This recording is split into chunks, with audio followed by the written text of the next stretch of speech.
Hello friends, मैं अनिल वैष्णव स्वागत करता हूं आपका वसंत क्लासेज।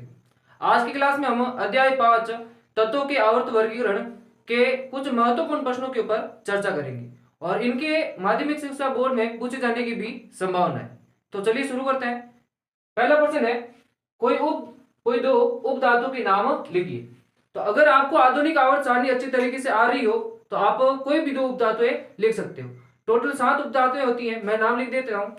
उनमें से आप कोई भी दो उपधातु लिख सकते हो। उपधातु कौन कौन सी है? बोरॉन, सिलिकॉन,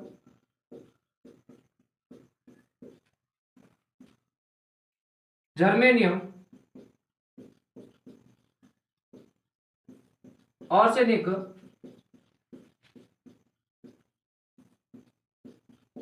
एंटीमनी, टेल्यूरियम और लास्ट रहती है पोलोनियम। अगर ये सवाल आ जाए तो इनमें से 7 उपधातुओं में से आप कोई भी दो उपधातु लिख दीजिएगा। फिर अगला सवाल है, कोई दो उत्कृष्ट गैसों के नाम लिखिए। तो उत्कृष्ट गैसें कौन कौन सी है? हीलियम, नियॉन, ऑर्गन और एक होती है क्रिप्टॉन।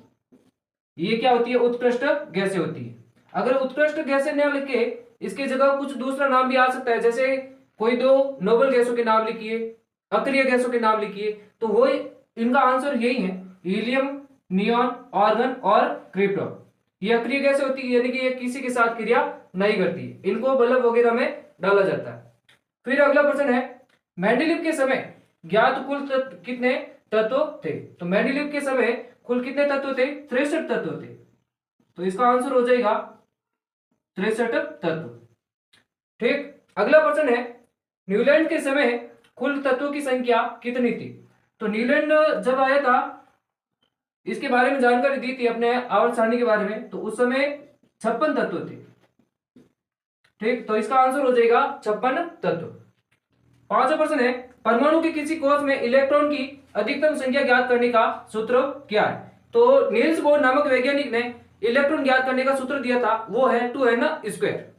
तो इसका आंसर हो जाएगा 2n²। जैसे कि मान लीजिए कोई नाभिक है किसी परमाणु का, तत्व का, और इसके कोई कक्षक है, 4 कक्षक मान लीजिए। पहला कक्षक है K, दूसरा मान लीजिए L, तीसरा मान लीजिए M और चौथा मान लीजिए N। तो इसको क्या करेंगे? K कक्षक कितने नंबर पर है? 1 नंबर पर। L कितने पर है? 2 पर है। M कितने पर है? 3 पर है। और N कितने पर है? 4 पर है। अब मान लीजिए आपको कहा जाए कि तीसरे कक्षक में कितने इलेक्ट्रॉन है, तो क्या करना है? N की जगह क्या आ जाएगा? 3 आ जाएगा। तो यहां लिखेंगे 3, और 3 का स्क्वायर कितना होता है? 9 होता है। और 9 को 2 से गुणा किया जाएगा तो कितना आ जाएगा? 18। यानी कि तीसरे कक्षक में अधिकतम इलेक्ट्रॉनों की आने की संभावना कितनी है? 18 इलेक्ट्रॉन। इसी प्रकार आप N कक्षक में भी ज्ञात कर सकते हो, L में भी ज्ञात कर सकते हो और K में भी ज्ञात कर सकते हो। तो ये पांचों प्रश्न आपको अच्छी तरीके से समझ में आए होंगे। चलिए आगे बढ़ते हैं। अगला प्रश्न है, धातु के ऑक्साइड की प्रवृत्ति सामान्यतः कैसी होती है? तो हमें पता है धातु के ऑक्साइड की प्रवृत्ति सामान्यतः क्षारीय होती है। क्षारीय प्रकृति कैसे? मान लीजिए जैसे एल्यूमिनियम है, इसकी अभिक्रिया किसी जल के साथ करवाई जाए तो क्या बनता है? Al2O3, यानी कि धातु ऑक्साइड, एल्यूमिनियम ऑक्साइड, और साथ में क्या होता है? हाइड्रोजन गैस है, निर्मुक्त होती। तो ये जो एल्यूमिनियम ऑक्साइड है, इसकी प्रवृत्ति कैसी होती है? क्षारीय होती है। That's clear. अगला प्रश्न है, आधुनिक आवर्त सारणी में टेढ़ी मेढ़ी रेखा पर आने वाले तत्व क्या कहलाते हैं? तो वो क्या कहलाएंगे? उपधातु कहलाएंगे। तो उत्तर हो जाएगा उपधातु। और उपधातुएं कौन कौन सी हैं? अभी इससे पहले हमने ये प्रश्न किया था। उपधातु जैसे कि बोरोन है, सिलिकॉन है, जर्मेनियम है, आर्सेनिक है, टेल्यूरियम है, एंटीमनी है, पोलोनियम है। तो ये 7 उपधातुएं होती। फिर अगला क्वेश्चन है, परमाणु संख्या के आधार पर तत्वों का वर्गीकरण किसने दिया था? परमाणु संख्या के आधार पर पूछा जा रहा है, तो इसका आंसर हो जाएगा हेनरी मोजले। और अगर परमाणु भार के अनुसार पूछा जाए तो वहां पर कौन होगा? मेंडेलीव होगा। और हेनरी मोजले ने क्या किया था, आधुनिक आवर्त सारणी का निर्माण किया था। यानी कि उसने 18 तो इस प्रकार से वर्ग बने थे और 7 क्या बने थे, इस प्रकार से आवर्त बने थे। क्लियर। अगला प्रश्न है, मेंडेलीव की आवर्त सारणी की कोई दो कमियां लिखी। तो दो कमियां कौन कौन सी है? मेंडेलीव ने हाइड्रोजन की स्थिति को अच्छी तरीके से समझा नहीं पाया था, तो ये इसकी क्या थी, एक कमी थी, यानी कि इसकी स्थिति को नहीं समझा पाया था। फिर दूसरा, मेंडेलीव ने समस्थानिकों को भी नहीं समझा पाया था, यानी कि अपनी सारणी में स्थान नहीं दे पाया था। जैसे कि मान लीजिए हाइड्रोजन है, तो हाइड्रोजन के 3 समस्थानिक होते हैं और उनको ये स्थान नहीं दे पाया था। कार्बन है, कार्बन के भी 2 समस्थानिक होते हैं, कार्बन 12 और कार्बन 14, इनको भी वो अपनी सारणी में स्थान नहीं दे पाया था। ये भी इसकी क्या थी, कमी थी। अगला क्वेश्चन है, मेंडेलीव के अनुसार तत्वों के गुणधर्म किसके आवर्ती फलन होते हैं। तो यहां पर किसके, मेंडेलीव के अनुसार पूछा जा रहा है, तो किसके अनुसार होता है, परमाणु भार के गुणधर्म होते हैं, मतलब आवर्ती फलन होते हैं। आवर्ती फलन किसके अनुसार, परमाणु भार के अनुसार। तो ये प्रश्न थे, अच्छी तरीके से आपको समझ में आए हो। चलिए आगे बढ़ते हैं। अगला प्रश्न है, आधुनिक आवर्त सारणी में आवर्त एवं समूहों की संख्या लिखिए। तो आधुनिक आवर्त सारणी में आवर्त कैसे, जो इस प्रकार से पंक्ति होगी उसे कहा जाएगा आवर्त, और जो इस प्रकार से ऊर्ध्वाधर जो पंक्ति होगी उन्हें कहा जाएगा समूह। ठीक, तो ये कितने थे, आवर्त थे आधुनिक आवर्त सारणी में पूछा जा रहा है, तो 7 आवर्त थे उस समय और 18 क्या थे, समूह थे, यानी कि वर्ग। तो इसका आंसर हो जाएगा, और आधुनिक आवर्त सारणी दी किसने थी, हेनरी मोजले ने दी थी। तो हेनरी मोजले ने 7 आवर्त बनाए थे और 18 वर्ग बनाए थे। तो इसमें आवर्त हो जाएंगे 7 और समूह हो जाएंगे 18। तो ये इसका आंसर है। अगला क्वेश्चन है, मेंडेलीव की आवर्त सारणी के वर्गों तथा आवर्तों की संख्या लिखिए। तो मेंडेलीव के समय कितने आवर्त थे, इस प्रकार से 6 आवर्त थे, इस प्रकार से 6 आवर्त थे, और वर्ग कितने थे उस समय, 8 वर्ग थे, इस प्रकार से। तो इसका आंसर हो जाएगा आवर्त 6 और वर्ग 8। क्लियर। फिर अगला क्वेश्चन है, आवर्त सारणी में बाएं से दाएं जाने पर, बाएं से दाएं जाने पर, इस प्रकार से बाएं से दाएं, बाएं से दाएं जाने पर परमाणु त्रिज्या पर क्या प्रभाव पड़ता है। तो परमाणु त्रिज्या पर क्या प्रभाव पड़ेगा, यानी कि नाभिक का जो आवेश होता है वो बढ़ जाता है, और नाभिक के आवेश के बढ़ने से क्या होता है, वो इलेक्ट्रॉनों को अपनी ओर खींचता है, जिसके कारण उसका जो आकार है, उसका आकार क्या होगा, कम होगा, यानी कि उसकी परमाणु त्रिज्या क्या हो जाएगी, कम हो जाएगी। तो इसका आंसर लिखना है आपको,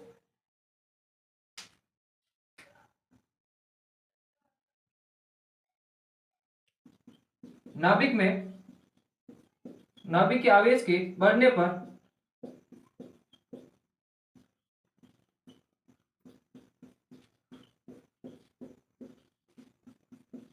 इलेक्ट्रॉनों को अपनी ओर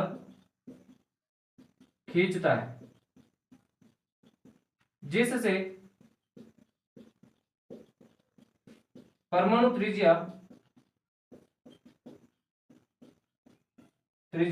घटती है, परमाणु त्रिज्या क्या हो जाएगी, घट जाएगी। यानी कि आवेश के बढ़ने पर, आवेश बोले तो प्रोटॉन, अगर प्रोटॉन बढ़ेंगे तो वो क्या करेगा, अपनी ओर इलेक्ट्रॉनों को खींचेगा। प्रोटॉन बढ़ रहे हैं, इलेक्ट्रॉनों की भी संख्या बढ़ रही है, लेकिन प्रोटॉन क्या है, ज्यादा ताकतवर है, यानी कि उसके आवेश है वो बढ़ जाने के कारण वो इलेक्ट्रॉनों को अपनी ओर खींच रहा है, और उसके खींचने से क्या होता है, उसका जो आकार होता है परमाणु का वो घट जाता है, और आकार घटेगा तो परमाणु त्रिज्या भी क्या हो जाएगी, उसकी घट जाएगी। ठीक। फिर अगला प्रश्न है, डोबेराइनर त्रिक किसे कहते हैं, उदाहरण सहित समझाइए। तो डोबेराइनर का त्रिक किसे कहते हैं, डोबेराइनर ने क्या किया था, 3 तत्वों के क्या बने थे, समूह बने थे, समूह बनाए जिनके भौतिक और रासायनिक गुणधर्म क्या थे, एक समान थे, जिनके भौतिक व रासायनिक गुणधर्म एक समान थे।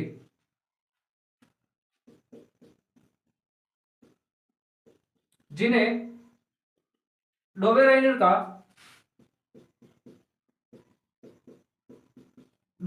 का त्रिक कहते हैं। डोबेराइनर का त्रिक कहते हैं।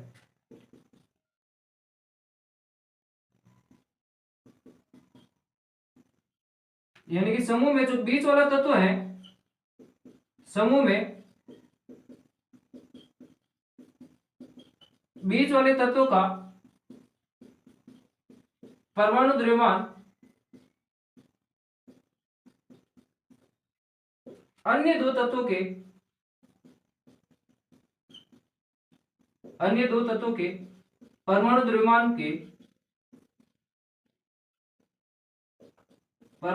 द्रव्यमान के औसत के लगभग बराबर होता है। उदाहरण सहित बोला जा रहा है, तो एक उदाहरण लिख दीजिएगा, जैसे लिथियम, सोडियम, पोटेशियम। और जो लिथियम का परमाणु द्रव्यमान होता है वो 7 होता है और पोटेशियम का होता है 39। तो यहाँ पर ये लाइन लिखी है, समूह में बीच वाले तत्व जैसे कि सोडियम, बीच वाले तत्व का परमाणु द्रव्यमान अन्य दो तत्वों के परमाणु द्रव्यमान के, यानी कि लिथियम और पोटेशियम, अन्य दो तत्वों के परमाणु द्रव्यमान के औसत के क्या होता है, लगभग बराबर होता है। औसत बोले तो जैसे कि लिथियम का कितना है, परमाणु द्रव्यमान 7 है और पोटेशियम का कितना है, 39 है। और औसत बोले तो क्या करेंगे, 2 से भाग देंगे, औसत यानी 2। तो जब भाग देंगे तो कितना आएगा, इनको जोड़ दो पहले, तो जोड़ोगे तो कितना आ जाएगा, 46 और बटे में 2, तो औसत आ जाएगा इसका 23। तो इसका द्रव्यमान कितना हो जाएगा, सोडियम का 23। यानी कि ये पंक्ति बोली, समूह में बीच वाले तत्वों का परमाणु द्रव्यमान अन्य दो तत्वों के परमाणु द्रव्यमान के औसत के लगभग क्या होता है, बराबर होता है। दूसरा उदाहरण देखेंगे तो उसमें क्या है कि एक दो संख्या क्या हो सकती है, आगे जा सकती है। तो लगभग बोला जा रहा है, यानी कि पूर्ण रूप से बराबर नहीं होता। तो ये चारों प्रश्न आपको अच्छी तरीके से समझ में आए होंगे। चलिए आगे बढ़ते हैं। अगला क्वेश्चन है, आवर्त सारणी में आवर्त में बाएं से दाएं जाने पर निम्नलिखित में क्या परिवर्तन होता है। पहला पूछा गया है परमाणु आकार और दूसरा है धात्विक गुण। तो आवर्त कैसे, आवर्त सारणी इस प्रकार से होती है, आधुनिक आवर्त सारणी देखी जाए तो इस प्रकार से होती है। इधर जो और यहाँ पर क्या होती है, एक टेढ़ी मेढ़ी रेखा होती है जिस पर क्या होती है, उपधातुएं होती है, और इस तरफ आती है सभी मेटल यानी कि धातुएं आती है, और इस तरफ उपधातुएं, और यहाँ पर होती है नॉन मेटल यानी कि अधातुएं आती है।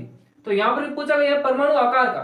तो क्या होता है कि आवर्त सारणी में बाएं से दाएं जाने पर, बाएं से दाएं, तो बाएं से दाएं जाने पर क्या होता है, संयोजकता कोष के जो इलेक्ट्रॉन होते हैं उनका जो प्रभावी नाभिकीय आवेश होता है वो क्या हो जाता है, बढ़ जाता है। और उस कारण क्या होगा कि जो उनका आकार है वो क्या हो जाएगा, घट जाएगा। यानी कि प्रभावी नाभिकीय आवेश क्या होगा, बढ़ेगा, तो वो क्या करेगा, आकार को घटाएगा, जिसके कारण क्या हो जाएगा, उसका आकार क्या हो जाएगा, घट जाएगा।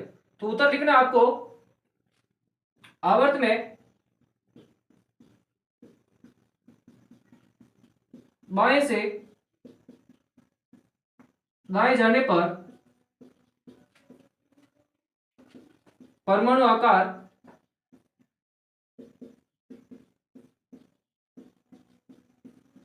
घटता है। ठीक, फिर दूसरा पूछा गया है धात्विक गुण। धात्विक गुण, तो इसका आंसर लिखना आपको, आवर्त में बाएं से दाएं जाने पर संयोजकता कोष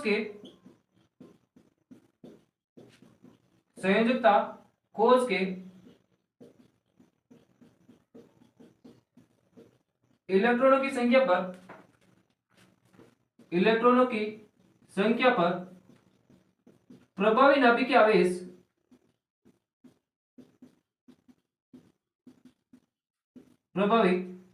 आवेश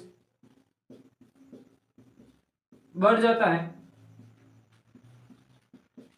जिससे उनके इलेक्ट्रॉन त्याग करने की प्रवृत्ति इलेक्ट्रॉन त्याग करने की प्रवृत्ति कम हो जाती है।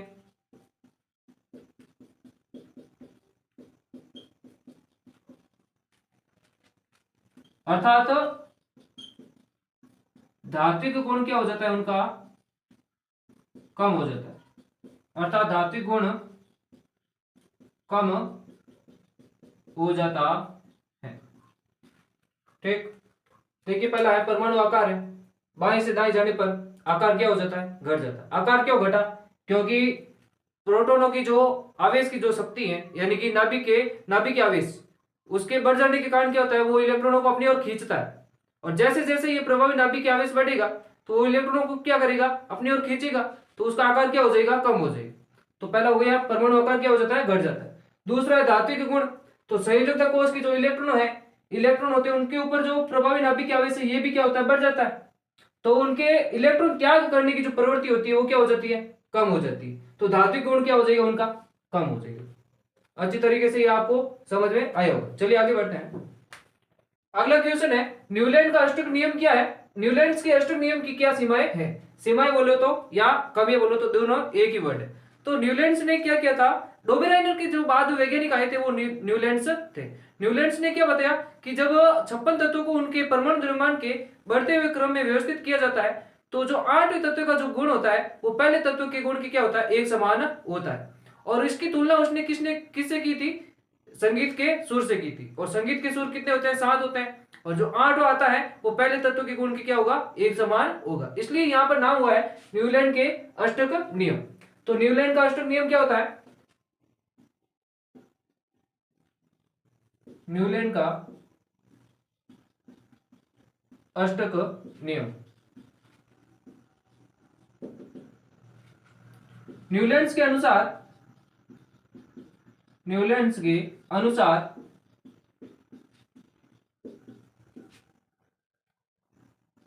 तत्वों को जब उनके परमाणु द्रव्यमान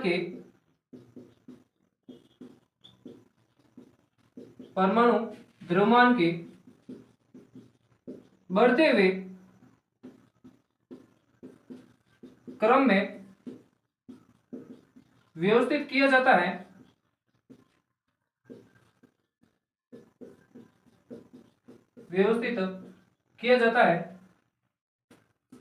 तो प्रत्येक 8वें तत्व के गुण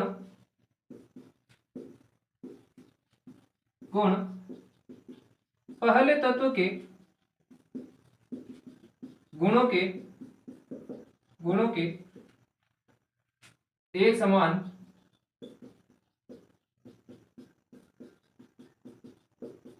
होते हैं। फिर है न्यूलैंड के अष्टक नियम की क्या सीमाएं हैं। तो लिखना है न्यूलैंड के नियम की या सिद्धांत की कमियां।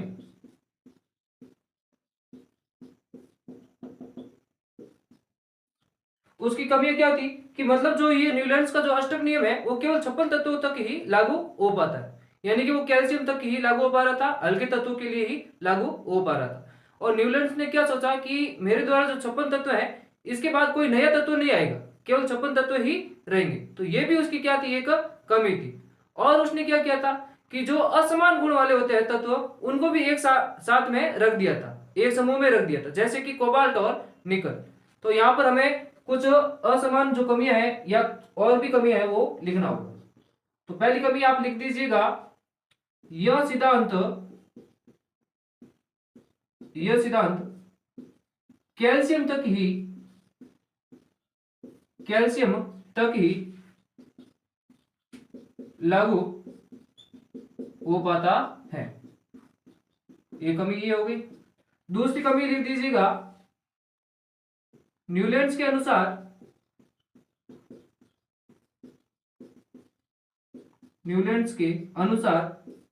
प्रकृति में 56 तत्व ही होंगे। और भविष्य में कोई नया तत्व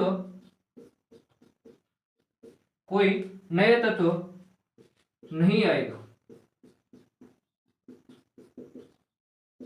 दूसरी कमी ये हो गई। तीसरी कमी लिख दीजिएगा, यह सिद्धांत केवल हल्के तत्वों के लिए ही लागू हो पाता है। और चौथी कमी लिख दीजिएगा आप, असमान गुणों वाले तत्वों को एक साथ यानी कि एक समूह में रख दिया था, जैसे कि कोबाल्ट और निकल। तो ये प्रश्न आपको अच्छी तरीके से समझ में आया होगा। और अष्टक नियम क्यों कहा गया? क्योंकि ये न्यूलैंड का जो अष्टक नियम है वो संगीत के सुर से मतलब वो मैच करता था। क्लियर है? तो अगला प्रश्न है, मेंडेलीव की आवर्त सारणी का सिद्धांत लिखिए, इसकी उपलब्धियां तथा कमियां लिखिए।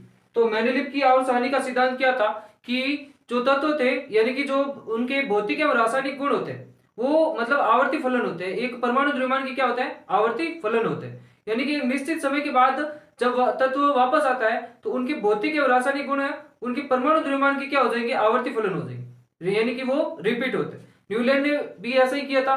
न्यूलैंड में क्या हो रहा था उसके सिद्धांत में, जब पहला तत्व था उसका जो 8 तत्व आ रहा था उनके भौतिक एवं जो रासायनिक गुण होते हैं वो पहले तत्व के क्या हो रहे थे? एक समान हो रहे थे। तो यहाँ पर क्या हो रहा है कि एक निश्चित समय के बाद आवर्ती फलन हो रहे हैं।